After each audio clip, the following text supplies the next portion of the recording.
Bonjour à tous, merci aux organisateurs des JFK d'assurer la tenue de ce congrès au vu du contexte sanitaire, et merci à Philips de m'inviter à venir vous parler de désencombrement instrumental et notamment de la technique d'insufflation-exsufflation mécanique. Voici le plan de session que je vous propose. Dans un premier temps, nous parlerons de l'atout, son évaluation, ses dysfonctions et les différents moyens d'assistance que l'on peut proposer. Nous parlerons ensuite plus spécifiquement des techniques d'insufflation-exsufflation mécanique à la lumière des nouvelles données de la littérature. Nous aborderons enfin les spécificités de réglage de ces machines chez des patients atteints de sclérose latérale amyotrophique. Débutons donc par l'atout, son évaluation et ses dysfonctions.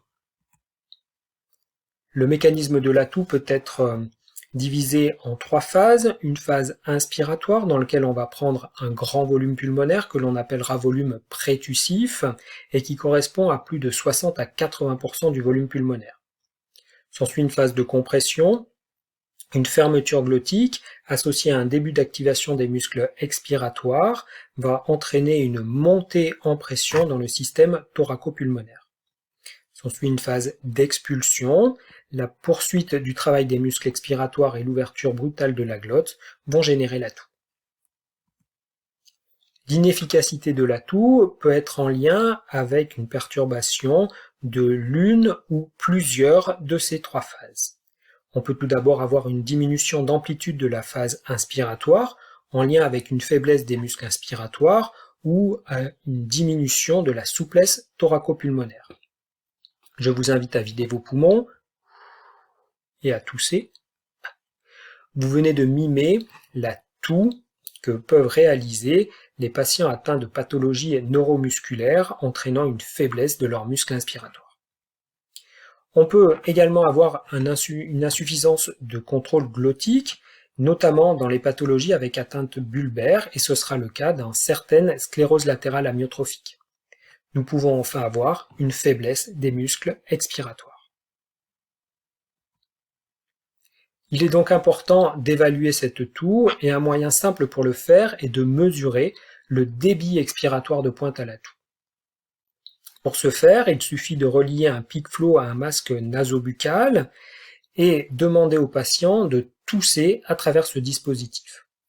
Vous pouvez ainsi mesurer la toux spontanée du malade, mais également mesurer les différentes assistances à la toux, comme c'est le cas sur la photo avec une assistance manuelle à la toux. Les différentes valeurs de débit expiratoire de pointe à la toux ont été décrites par différents auteurs que Michel Chatwin a repris dans ce tableau. Les valeurs normales chez l'adulte varient entre 360 à 840 litres minute. Et dans la pathologie, on peut résumer les chiffres ainsi. Un débit expiratoire de pointe à la toux inférieur à 160 litres minute sera insuffisant pour éliminer les sécrétions. En état stable, un débit expiratoire de pointe à la toux supérieur à 270 à 300 litres minute sera nécessaire pour maintenir un débit expiratoire de pointe à la toux supérieur à ce seuil de 160 litres minute lors des épisodes d'infection qui vont en effet fatiguer les malades et diminuer encore plus leur capacité à tousser. C'est pourquoi, en dessous de ce seuil de 270 à 300 litres minute à l'état stable, il sera important d'envisager la mise en place d'aides à la toux. Quels sont donc ces différents moyens d'assistance à la toux ? Ils sont repris dans ce tableau de Michel Chatwin qui décrit les différentes techniques de physiothérapie respiratoire, à la fois des techniques de drainage des sécrétions périphériques qui ne seront pas abordées dans la session, et de drainage des sécrétions proximales, et donc des techniques d'augmentation de toux. Ces techniques d'augmentation de toux sont divisées en trois catégories. Les premières sont une assistance à l'inspiration, les deuxièmes sont une assistance à l'expiration, et les troisièmes sont une assistance couplée à l'inspiration et à l'expiration. Débutons par ces assistances à l'inspiration. Ces assistances à l'inspiration peuvent se faire soit sur une insufflation, et elles consisteront à augmenter la capacité pulmonaire grâce à une insufflation mécanique et seront réalisées par exemple avec le cofaciste en utilisant la phase inspiratoire, mais également avec des appareils de ventilation non invasive ou avec les différents appareils de relaxation de pression. On peut également aider les patients à augmenter leur capacité pulmonaire en les aidant sur plusieurs cycles ventilatoires et on appellera ça les techniques d'empilement de volume courant ou air stacking qui consiste à insuffler un premier volume courant, demander au patient de bloquer sa respiration, insuffler un deuxième volume courant, demander au patient de bloquer encore sa respiration et un troisième volume courant, permettant ainsi progressivement d'augmenter sa capacité inspiratoire. Ceci va être possible grâce à différentes techniques. La plus simple consiste à utiliser un ballon type embu, comme vous pouvez le voir sur la photo qui apparaît à l'écran, mais on peut aussi le faire avec des respirateurs réglés en mode volumétrique. Une autre solution sera d'utiliser la respiration glossopharyngée, ou aussi appelée respiration frog, qui consiste à avaler, si on peut utiliser ce terme, des micro-volumes qui vont permettre au malade d'augmenter sa capacité inspiratoire. Ça donne ce type de respiration qui permet au malade d'augmenter progressivement sa capacité inspiratoire.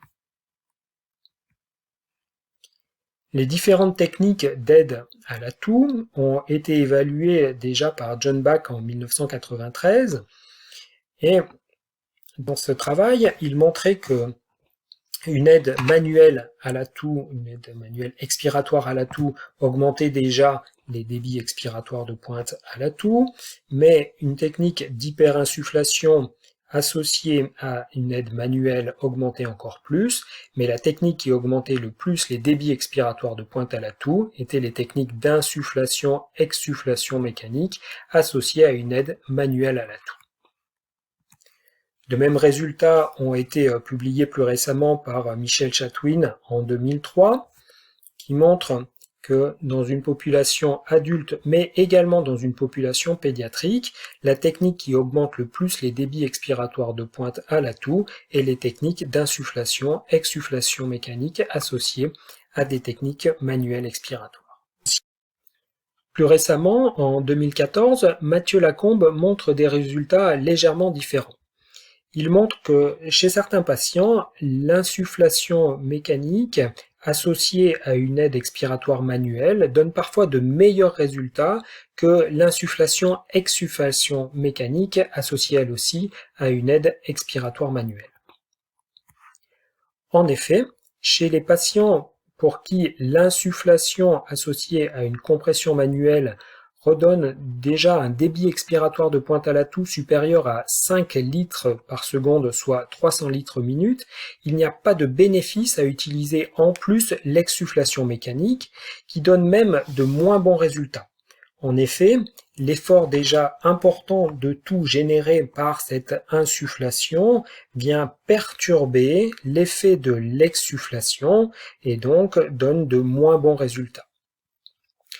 On peut donc dire que pour des malades chez qui l'insufflation donne déjà une toux efficace, il est inutile de la compléter avec une exsufflation mécanique. Par contre, pour tous les malades chez qui l'insufflation mécanique ne donne pas ce seuil, ne permet pas d'atteindre ce seuil de 300 litres minute de débit expiratoire de pointe à la toux, il est intéressant d'utiliser les techniques d'insufflation-exsufflation mécanique. Revenons à notre tableau et passons aux assistances expiratoires. Les assistances expiratoires sont essentiellement des assistances manuelles et l'on peut voir, si l'on compare les différentes techniques, que les appuis thoraciques donnent de moins bons résultats que le couplage d'un appui thoracique et d'un appui abdominal. Voyons enfin les assistances couplées à l'inspiration et à l'expiration et essentiellement les techniques d'insufflation-exsufflation mécanique. Ces techniques ne sont pas récentes puisque déjà dans les années 1950, un premier dispositif commercialisé par Emerson et sous le nom de Coflator existait déjà. Il faut attendre la fin des années 90 pour voir se développer cette technique avec les anciens modèles de Cofassist et puis depuis 2012, les nouveaux modèles de Philips Respironics offrent en plus des nouvelles technologies dont on va pouvoir parler maintenant. Reprenons, si vous ne connaissez pas la technique, cette technique consiste donc à réaliser une hyperinsufflation mécanique pour augmenter ce fameux volume prétussif, immédiatement suivi par une dépression créée dans le système qui va largement augmenter les débits expiratoires de pointe à la toux. On peut voir sur un film, qui est un petit peu vieilli, mais qui montre bien la technique, en quoi ça consiste en pratique. On va venir plaquer un masque nasobuccal sur le faciès du patient, réaliser une hyperinsufflation, immédiatement suivie par une exsufflation. En pratique, on va beaucoup verbaliser en disant au patient « on gonfle, on gonfle, on gonfle, on tousse !» permettant de le motiver aussi dans son exercice. Michel Chatwin a publié avec un collectif d'auteurs des recommandations pour l'utilisation de ces appareils d'insufflation-exsufflation mécanique. Elle nous dit déjà que c'est le traitement de choix pour les malades les plus fatigués. C'est ce qui correspond à ce que l'on vient de voir à la lumière des travaux de Mathieu Lacombe. Pour les malades bénéficiant d'un abord invasif, on peut connecter directement ces systèmes sur une trachéotomie ou sur une sonde d'intubation. Et pour les autres patients, l'interface de choix sera le masque nasobuccal, avec lequel il faudra essayer d'être très attentif sur les fuites qui risquent de diminuer l'efficacité de la technique, et donc il faut s'entraîner un petit peu à avoir un appui suffisamment ferme pour éviter les fuites, tout en ayant un appui confortable pour le patient. Passons maintenant aux différents réglages des temps inspiratoires et expiratoires et des pressions inspiratoires et expiratoires qui vont devoir être individualisés pour les différents malades. Michel Chatwin, récemment, a publié dans RespirCare un algorithme qui reprend les différents réglages de cet appareil d'insufflation-exsufflation mécanique. Deux cas de figure. Le patient est en ventilation spontanée, vous allez débuter votre insufflation avec une pression de 15 cm d'eau. Deuxième cas de figure, votre patient est déjà sous assistance ventilatoire, invasive ou non invasive. Vous allez commencer votre niveau de pression avec le niveau inspiratoire réglé sur son respirateur, auquel vous allez rajouter 5 cm d'eau. Vous observez ce qui se passe. Est-ce que vous voyez une bonne expansion thoracique? Est-ce que le malade se sent satisfait et obtient une grande inspiration? Si oui, vous avez réglé votre niveau de pression inspiratoire. Sinon, vous allez augmenter progressivement de 5 cm d'eau en 5 cm d'eau le niveau de pression inspiratoire jusqu'à obtenir cette bonne expansion thoracique et ce ressenti du malade qui reçoit une bonne inspiration. Pour le réglage expiratoire, vous allez systématiquement commencer avec un niveau de dépression 5 cm d'eau plus négatif que le niveau de pression inspiratoire que vous venez de régler. C'est-à-dire que si vous vous êtes arrêté à un niveau inspiratoire de plus 20 cm d'eau, vous allez commencer avec un niveau de dépression expiratoire de moins 25 cm d'eau. Vous regardez ce qui se passe. Est-ce que vous obtenez une toux audible? Est-ce que vous arrivez à avoir des sécrétions qui arrivent dans la bouche? Est-ce que les chiffres de débit expiratoire de pointe à la toux affichés sur votre appareil augmentent? Est-ce que le patient se sent satisfait et a l'impression d'obtenir une toux efficace? Si oui, vous avez réussi à trouver votre niveau de dépression. Sinon, là aussi, vous allez augmenter très progressivement votre niveau de dépression par palier de 5 cm d'eau en 5 cm d'eau jusqu'à obtenir une toux audible, des sécrétions qui arrivent dans la bouche et un confort du malade qui trouve avoir une toux efficace. Une notion importante quand on réalise du désencombrement instrumental est le rapport entre les débits inspiratoires et les débits expiratoires générés. Les travaux de Volpe, publiés en 2008, ont montré qu'il est extrêmement important d'obtenir un débit expiratoire, représenté en B sur le schéma, supérieur au débit inspiratoire, représenté en A sur le schéma, pour favoriser le drainage bronchique. Le mouvement du mucus sera directement proportionnel à ce rapport. Volpe a continué ses travaux et a notamment regardé ce qui se passait lors des techniques d'insufflation et exsufflation mécanique. Pour en arriver à la même conclusion, le débit expiratoire doit être supérieur au débit inspiratoire pour favoriser le drainage bronchique. Il conviendra donc d'appliquer une insufflation avec le plus petit débit possible pour réduire ce débit inspiratoire de pointe et obtenir un débit expiratoire qui soit bien supérieur à ce débit inspiratoire. Pour arriver à cette situation, il sera souvent nécessaire de prolonger le temps inspiratoire pour obtenir un volume suffisant. En effet, c'est la même image que pour remplir une bouteille d'eau sous un robinet. Si vous ouvrez fortement votre robinet, ce qui correspond à un fort débit, vous allez remplir rapidement votre bouteille d'eau. Inversement, si vous ouvrez doucement votre robinet, pour remplir la même bouteille d'eau, vous allez mettre beaucoup plus longtemps.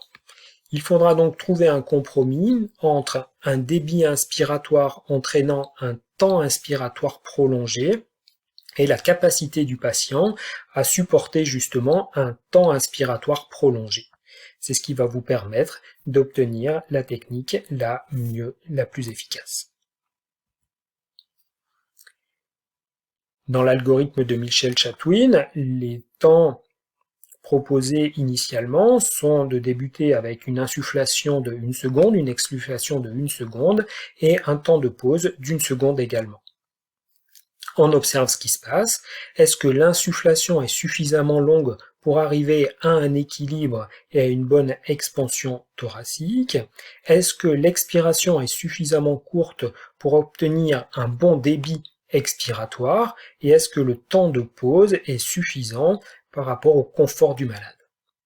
En fonction des données et des rapports de débit inspiratoire et expiratoire, vous allez affiner ces réglages pour obtenir la toux la plus efficace. En résumé, vous allez débuter avec une pression inspiratoire de 15 cm d'eau que vous allez augmenter de 5 cm d'eau en 5 cm d'eau jusqu'à une bonne expansion thoracique. Vous allez débuter ensuite avec une pression expiratoire 5 cm d'eau plus négative que la pression inspiratoire que vous aurez obtenue. Si vous avez obtenu plus 20 cm d'eau, vous allez commencer à moins 25 cm d'eau et augmenter là aussi très progressivement de 5 en 5 jusqu'à obtenir une toux efficace. Pour le débit inspiratoire, vous commencerez avec le débit le plus bas possible avec un temps inspiratoire plus long que le temps expiratoire à adapter en fonction des capacités du malade. Le temps de pause sera lui aussi réglé en fonction du confort du patient. Michel-Chatwin conseille de terminer la session avec une hyperinsufflation permettant de redonner une capacité résiduelle fonctionnelle suffisante au malade. En pratique, on peut utiliser le schéma ci-dessous. Vous allez faire des premiers cycles uniquement inspiratoires, suivi par des cycles inspiratoires et expiratoires, dans lequel on va demander au patient de tousser, puis reprendre un cycle de travail uniquement inspiratoire, et à nouveau un cycle inspiration-expiration avec des toux, pour finir votre traitement par une série uniquement d'insufflation pour redonner une bonne capacité résiduelle fonctionnelle. Sur les nouveaux cofascistes, vous pouvez régler cette série de cycles en utilisant le mode Advance qui vous permet de régler ces différents cycles et de les obtenir de façon automatique. Passons maintenant aux spécificités de réglage de ces techniques, de ces appareils d'insufflation et exsufflation mécanique chez les patients atteints de sclérose latérale amyotrophique. La lumière des travaux de Tina Andersen, publiés notamment dans Thorax en 2017, ont grandement fait évoluer les réglages chez ces patients atteints de SLA. Elle a en effet réalisé des nasofibroscopies lors de séances d'insufflation et exsufflation mécanique et a permis de montrer un collapsus des voies aériennes supérieures, notamment lors de l'insufflation, ce qui est des notions qui sont assez nouvelles. Nous allons voir des films. Avant de regarder ces films, je vous montre ce qui va apparaître à l'écran. Nous allons voir au fond, ici, en forme de V, les cordes vocales, au-dessus l'épiglotte et encore au-dessus la base de la langue. Premier film chez un patient atteint de SLA à forme non bulbaire. Les auteurs vont réaliser une insufflation-exsufflation à plus 40 cm d'eau, moins 40 cm d'eau.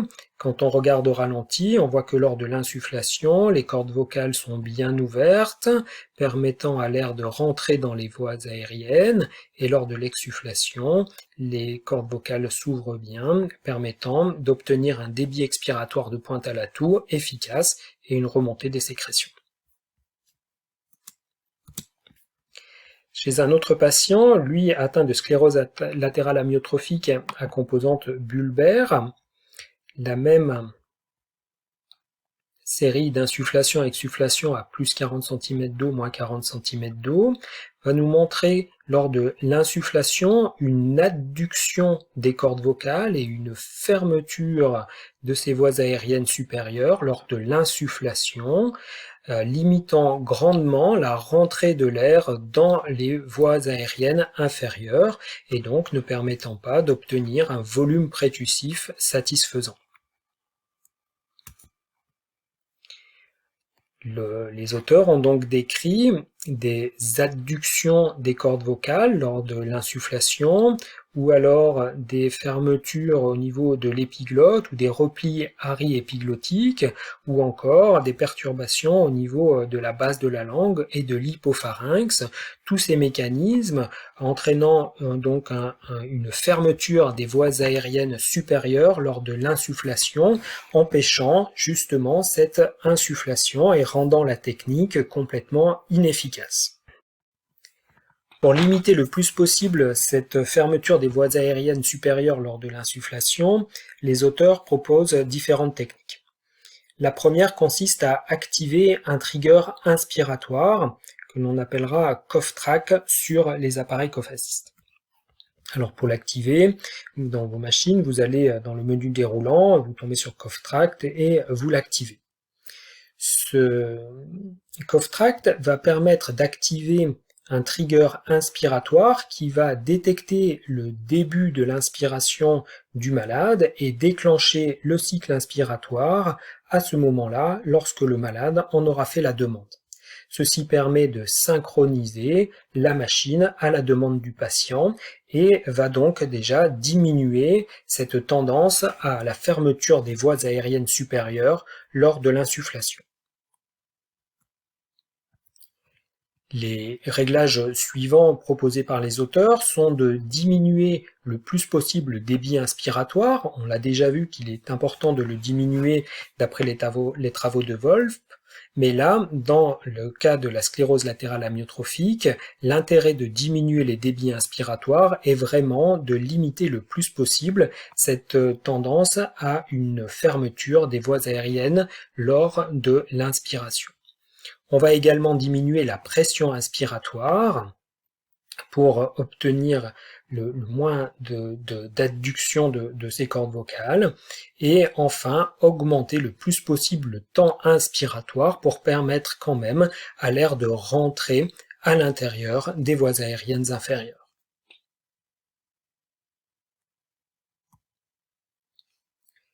Voici donc ce que cela donne quand on adapte les réglages spécifiques à ces patients atteints de sclérose latérale amyotrophique. Dans le premier cas ici, nous avons des pressions qui étaient réglées à plus 35 cm d'eau, moins 40 cm d'eau, dans lequel nous obtenions une fermeture du larynx lors de l'insufflation, limitant complètement la rentrée de l'air à l'intérieur des voies aériennes. En adaptant des réglages, et notamment en diminuant les pressions inspiratoires à plus 25 et en diminuant les débits inspiratoires, on voit que les cordes vocales se maintiennent ouvertes, permettant à l'air de rentrer à l'intérieur des voies aériennes et donc d'obtenir un volume prétussif satisfaisant, permettant à la technique de redevenir efficace. Abordons maintenant le sujet des oscillations. Vous le savez peut-être, il est possible d'additionner sur les cycles inspiratoires ou expiratoires ou sur les deux des oscillations dans lesquelles on va régler une certaine fréquence d'apparition qui va être réglable de 1 à 20 Hz et une certaine amplitude qui va, elle, varier de 1 à 10 cm².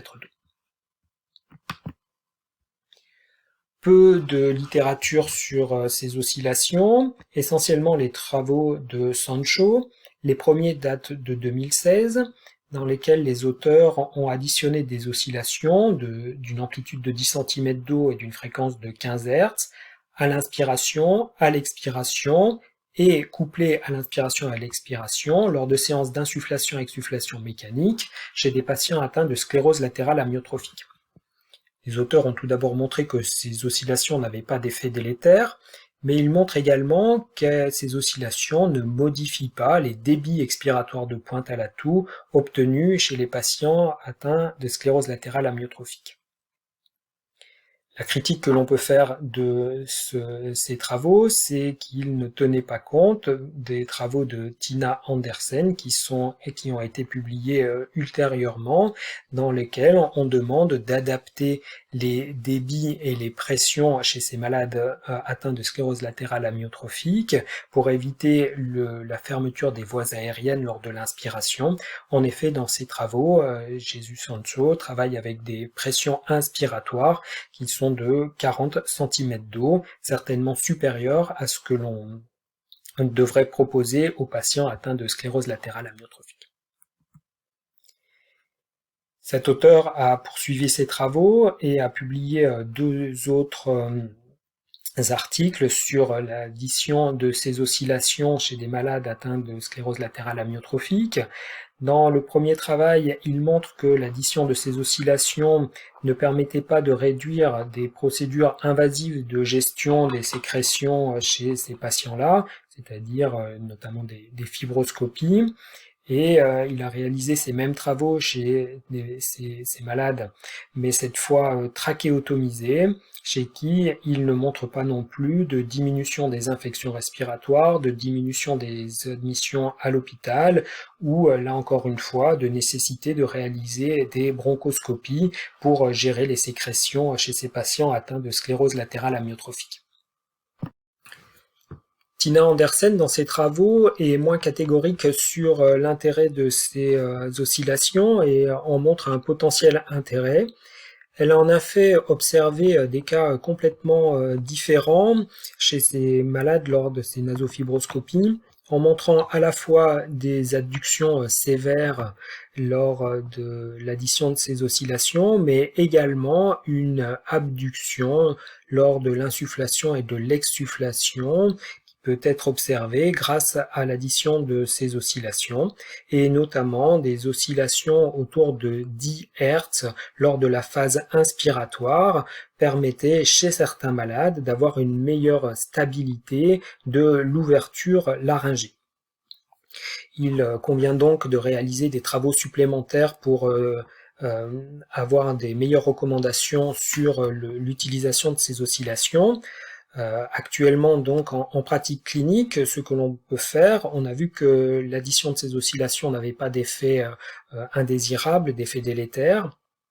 Vous pouvez donc essayer chez des malades pour qui l'insufflation, la technique d'insufflation-exsufflation mécanique n'est pas efficace malgré, on l'a vu, une activation du trigger inspiratoire, une diminution des débits et des pressions inspiratoires. Si vous n'obtenez encore pas une technique efficace, pourquoi pas essayer d'associer à ce moment-là des oscillations et voir ce que vous obtenez. Si vous obtenez une technique plus efficace ou plus confortable pour le malade, il semble judicieux de pouvoir les proposer à vos patients. Nous allons voir maintenant les nouveautés proposées par les nouvelles machines.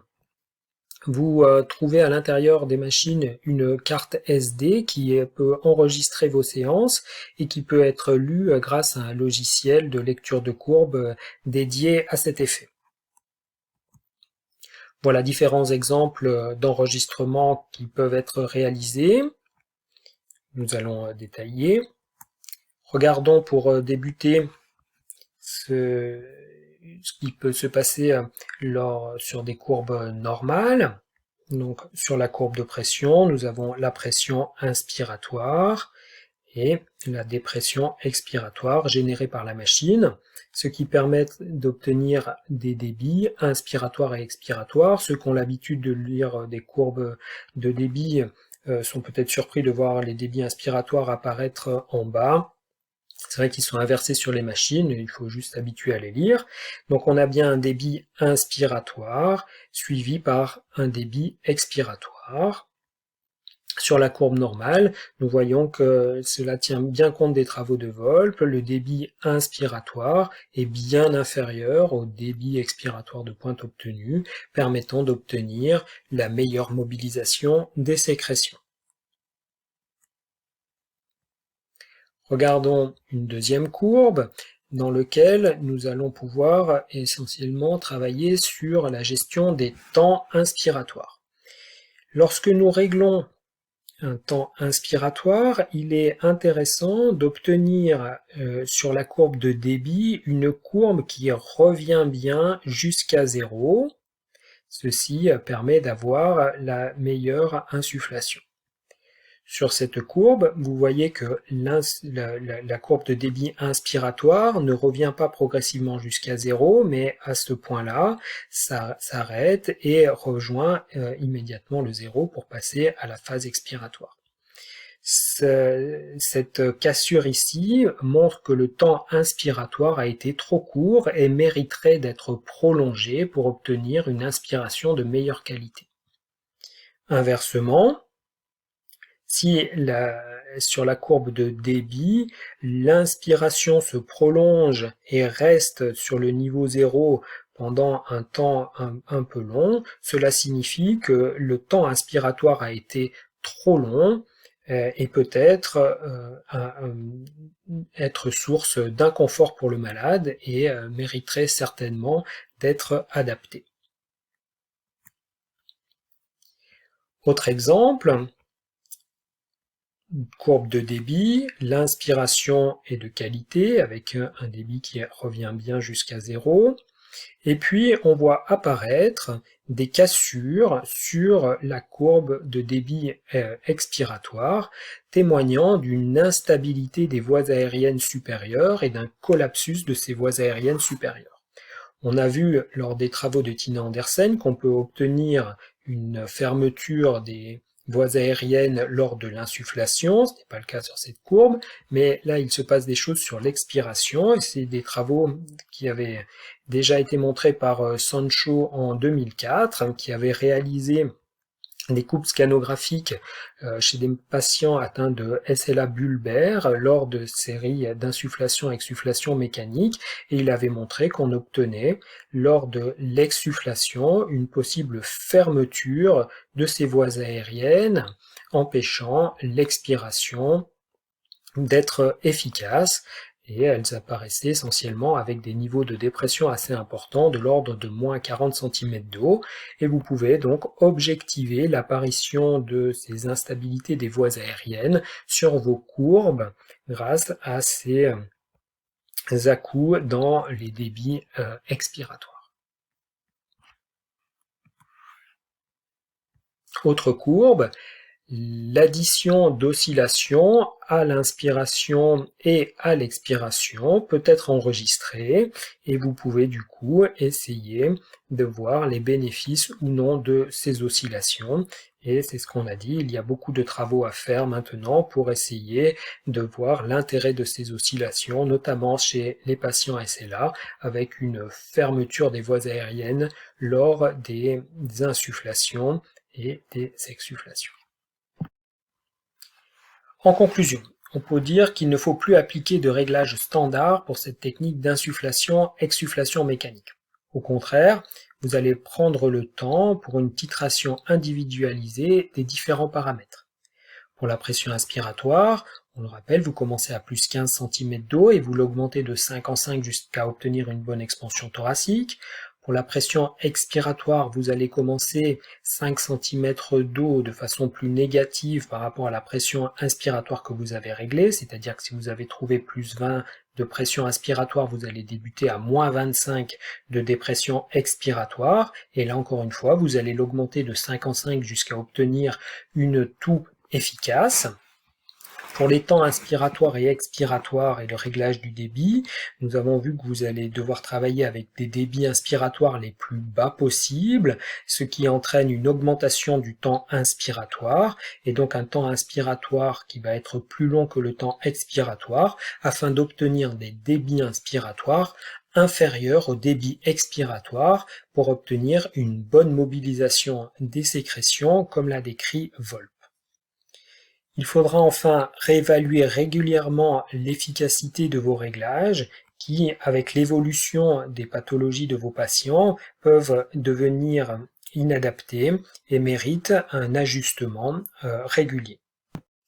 Enfin, il faut bien connaître les spécificités des réglages pour les patients atteints de sclérose latérale amyotrophique et diminuer les débits et les pressions inspiratoires pour éviter le collapsus des voies aériennes supérieures lors de cette phase inspiratoire.